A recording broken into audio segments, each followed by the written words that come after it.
Introduce Alyssa Huber, who I'm very excited to have. She's an independent filmmaker, and she's one of these people that had a passion for film since she was 10 years old. And she's had two major productions. One was a pirate film, kind of a comedy documentary called Cursed Waters. And the other one is Through Our Eyes, Living with Asperger's. And I apologize because this was so silly, but in the agenda, there was a little typo, so it doesn't say through our eyes, it says in our eyes. So anyways, we're so excited to have Alyssa, and I'm gonna leave it to her and run over to the computer and get the film up. So, and I also passed out order forms because the film you're going to see is a shortened version of a longer version that she has for sale. So if you're interested in purchasing a DVD of the longer version of the film, you know, you can fill out that form and see Alyssa. So, thank you. Thank you all for being here. My name is Alyssa Huber, and I'm really excited about this. And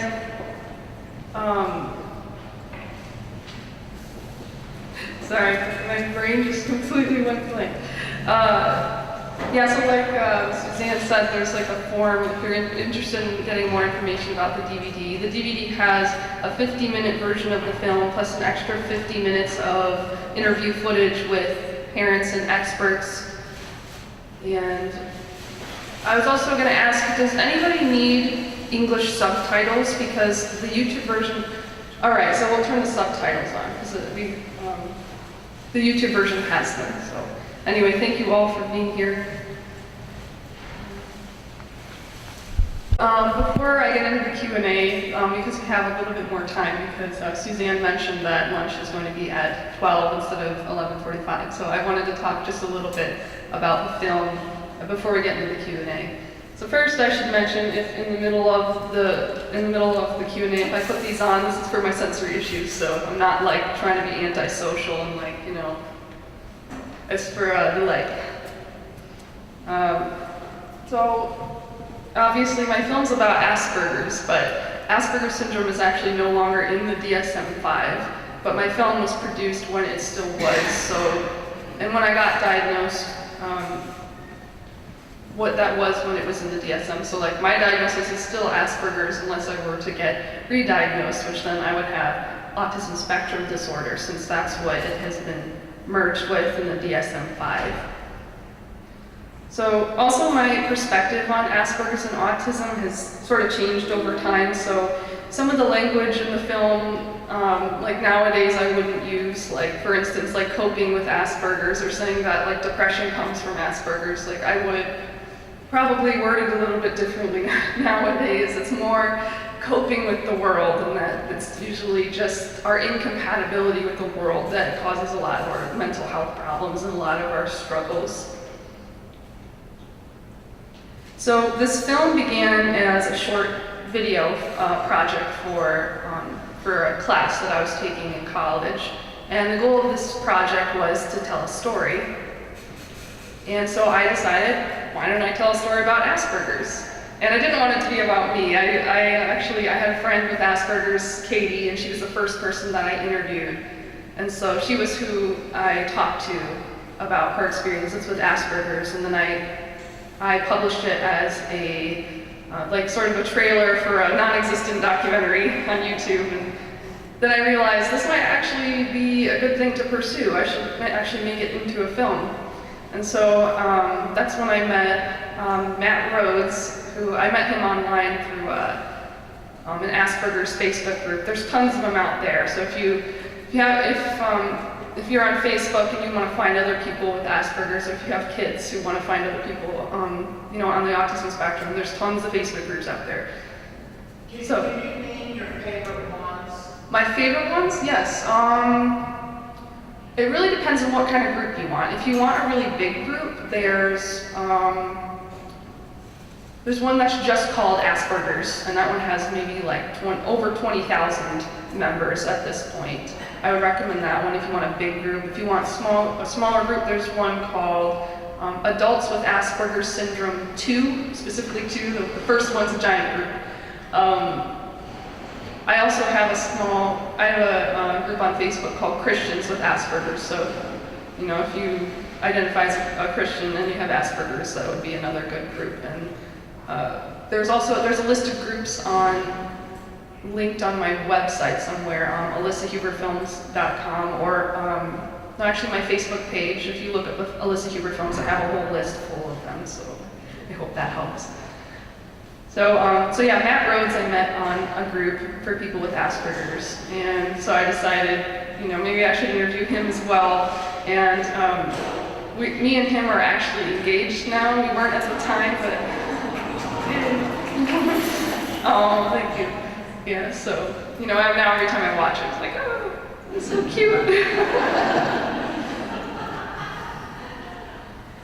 So the most difficult thing about producing the film is that I decided to pursue this as a project on top of my schoolwork, and I was still in college, and so I was trying to juggle my schoolwork as well as trying to make this film, and I was pulling all-nighters, and I was miserable, but honestly, I love that. I love like being super sleep deprived and being at the computer all day and going absolutely insane for my work because I love my work.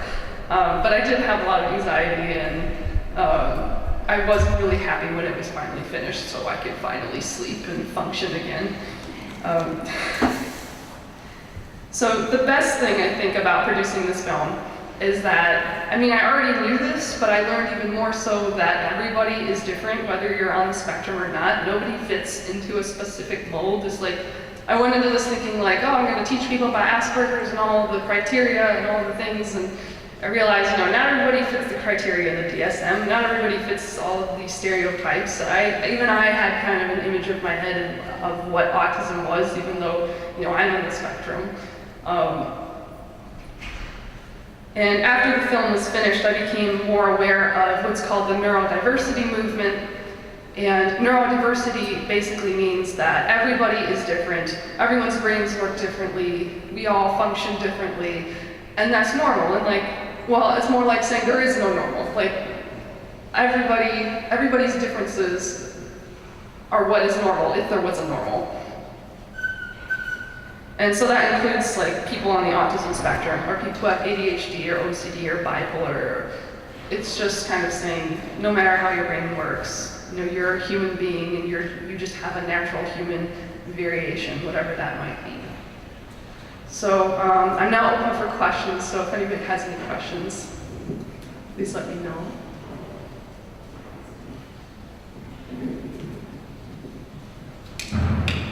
Hi, I just want to say how much I appreciate you coming and sharing, and the video was just fantastic. So my son is young, and he was diagnosed at the age of 3 on the autism spectrum, and this was after the DSM-5. But he would be, if it had been before DSM-5, he would have probably been Asperger's diagnosis. And so my question for you is, when you went into college, how was that transition into college, and also what kind of accommodations did you need or ask for, if any? Honestly, my transition was horrible. That's because my mental health is horrible.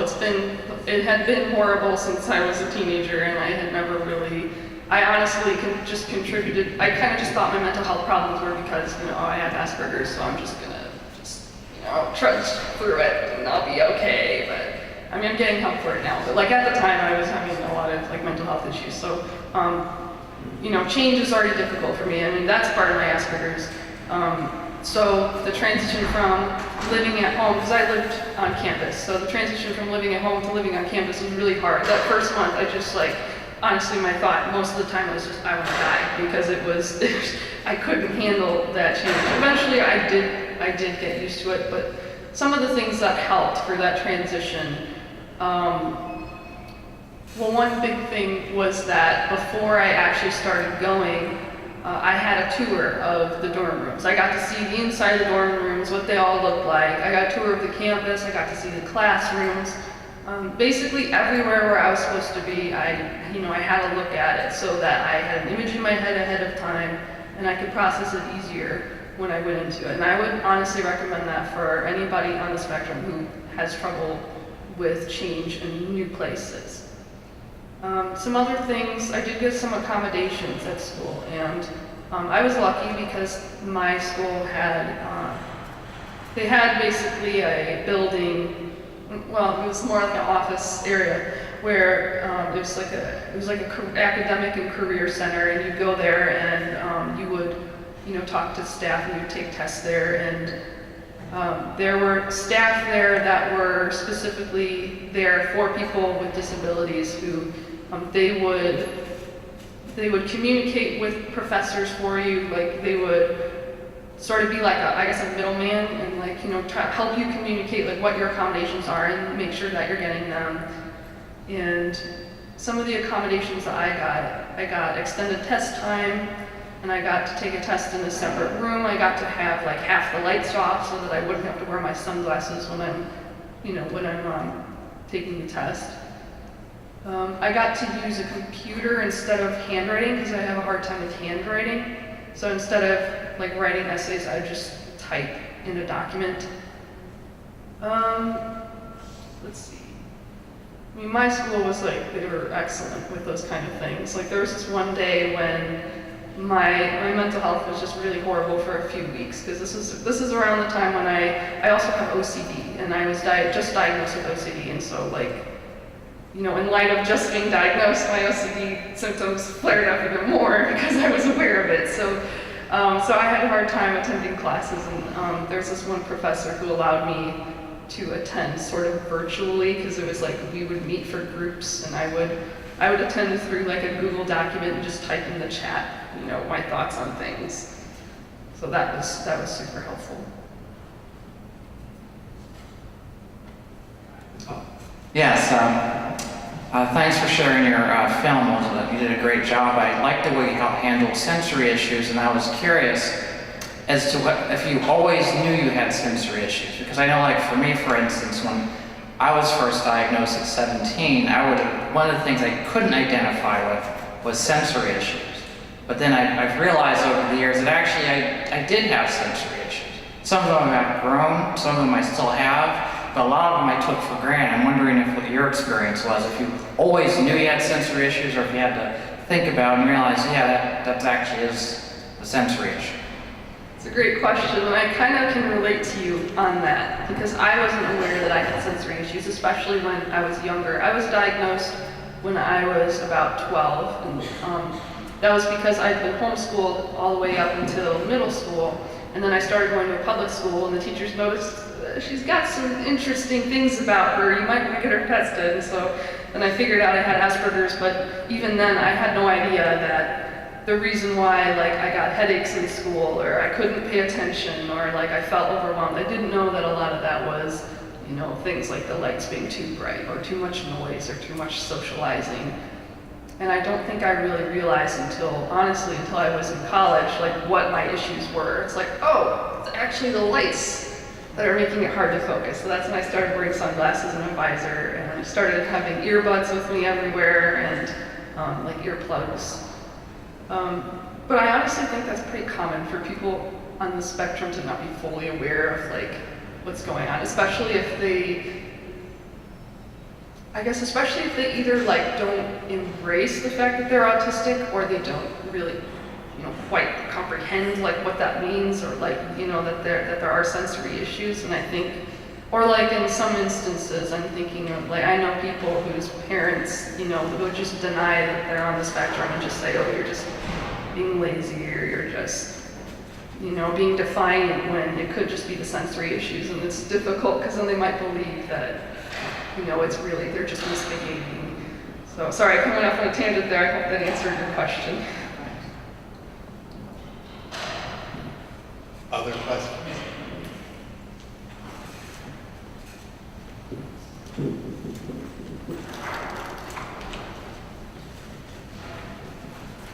Hi, I just wanted to say how much I appreciate your last comment.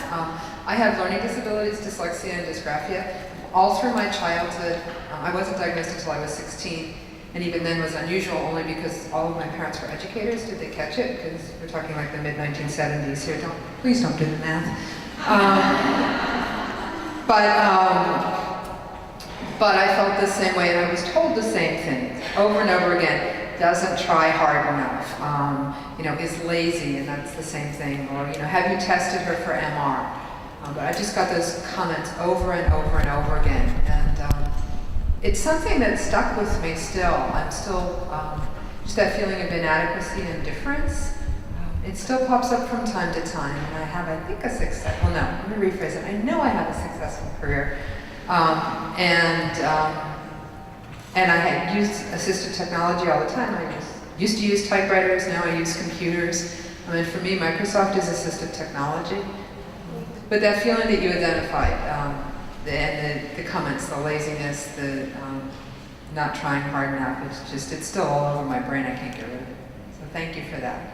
No problem, and I'm sorry you've had that experience, because I know that can really, they can have a huge impact on you, and it's really hard to unlearn. And I was pretty lucky that I was diagnosed early on, because I mean, I've had some of those comments from some family members, and they have stuck with me. But after we learned that I was on the spectrum, you know, my mom especially, she would be like, okay, you know, be nice to Alyssa. It's like, this is autism. It's not laziness.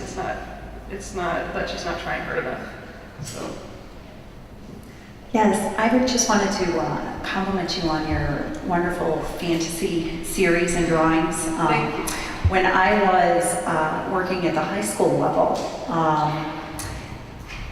I had a sci-fi, fantasy, and anime club for all of my ASCII students. Oh, that's awesome. So I had a general education teacher who I took with me, and I recruited him because he loved cosplay as much as I did. You know, and when we go to these great events, he was like, "Oh my gosh, Erica, it's amazing. It's like, you know, it is this entirely enhanced level of fantasy and cosplay and just creativity that so many people don't know about." And my students would spend hours talking about things, you know, we kind of just stand in the corner like, oh, that's great, you know, and they knew so many amazing things. So I think one of the great hidden communities for people who are, you know, diverse neurologically is sort of that sci-fi, fantasy, and anime world, because it is so accepting. So it was really nice to see that in your production. Thank you for that. I do notice that there's a lot of Aspies who are in fandoms of fantasy and sci-fi and stuff. Probably Steph over there, she loves anime, and I love anime. It's awesome, and it's just honestly one of my favorite things about talking to my friend Katie is hearing her talk about her stories. Now there are some times when because I can't take in tons of information in my brain all at once, sometimes my brain will start frying, but I'm desperately trying to listen to her talking about it because it's so interesting. She has so many different worlds, so many different characters, really in-depth, really detailed. Just like Katie, you need to find somebody who can produce this into a TV show or a comic series, because it would be just really epic. So I think that's so cool that there's so many Aspies who are really creative like that. Other questions for Alyssa? That's one over here. Alyssa, wondering how much the full DVD is? The DVDs are $15. You can get them online. There's a link on the paper, but if you want a direct link to where you can get it, just put in your email address on a sheet of paper there. And if you check off, there's two little check boxes there to sign up for either my Asperger's blog or my film updates. If you sign up for my Asperger's blog, you'll be entered into a drawing to win a free DVD. So if you want to, try and see if you could win that. Did your counselors in high school help you pick a college? And then when you got to college, did you request the services? Actually, when I was in high school, I was homeschooled again when I was in high school because, like my mom said in the film, I was in high school for like a little bit, but then the staff, they didn't get me, and I wasn't thriving. I wasn't learning anything there, so I started being homeschooled. So it was mostly my mom that helped me pick out a college. We just looked at different colleges, and we decided to go with what suited me best, which was small college, lots of nature around, friendly people. And then of course there was, the people who worked with, students with disabilities. So it was mostly up until college, like my mom helped me with most of that stuff. Nowadays, I think if I were to go back to college, I would probably look into all that stuff myself. Hi. So as a therapist, we do a lot of coping strategies in our clinic. So I wanted to know what you found, was most helpful for you when you don't have the luxury of having a schedule planned out ahead of time. So things you work on to practice maybe if there is a change in your schedule that happens and you don't necessarily have control over it. So just in general, or since I'm not in college, or In general. in general, just in general. Life goes, one way. Well, even when I don't have a schedule, I have a schedule. I have a couple dry erase calendars because I don't like having, paper calendars piling up. But I would draw with different colored like on the calendar, and I'd be like, okay, so this day is for going shopping, or even if I'm not doing anything like going to this conference or something, or if I'm not going to work, I'll have something on my calendar, because if I have nothing, I do nothing, and then I feel awful because I do nothing. So I plan out my days all the time, and I keep wishing I would have brought this with me, but I have a little magnetic board, and it's just something I put together because I couldn't find anything like this on the internet. I made these little magnets, and I put little pieces of paper on the magnets that would say something that I do very often, so lunch, or take a nap, or get ready for bed, or go get ready to leave the house or something. So I have tons of magnets that say things like that, and I'll line them up in a certain order for that day. So even if my calendar has nothing on it, I'll still have that board, and so I can see what my day looks like, and that really helps with my anxiety, because just knowing what's going to happen really helps me.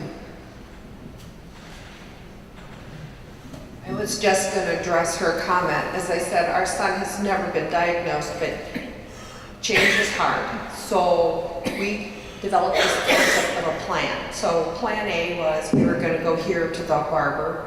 Well, that barber was closed. Okay, well, what's plan B? Well, and then it was a problem-solving tool, and we just worked over it over time. We worked on it. We had plan A, we'd have plan B, we'd have plan C, and eventually he was able to come up with the next plan. And finally one day we got down to J or K, and he goes, "Mom, the plan is just to go home." And I said, "That's good." And then the problem became the plans got in the way sometimes of learning. And so we had, I don't know how we did it, but somehow we transitioned it, yes, and I think it's exactly what you said, Alyssa, is that you always have something going on in the back of your brain, what do I do next? And it was just teaching problem-solving skills, it was teaching, you try to think ahead, you try to plan ahead, and it just gave him a concrete tool to work with. I think that was an excellent idea. Plan A, plan B, plan C. Other questions?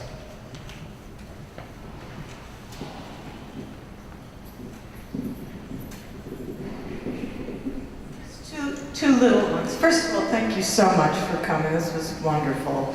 And you're obviously a very gifted filmmaker. So I have one question, which is, do you have any plans for the next film you're going to make? And what have we missed by not seeing the longer version of Through Our Eyes?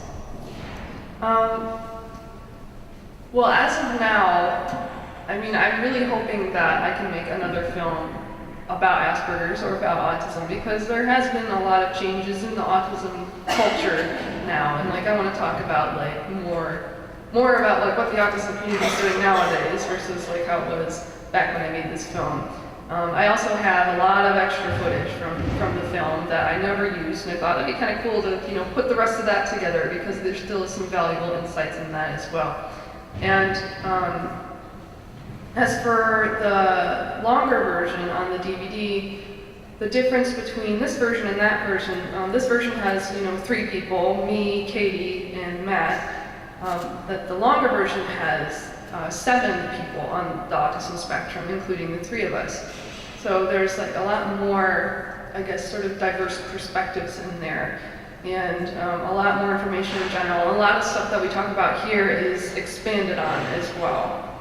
So, I highly recommend checking it out for the film itself, as well as all the extra footage, because there's a lot of valuable insight from the parents and the professionals who work with people on the spectrum.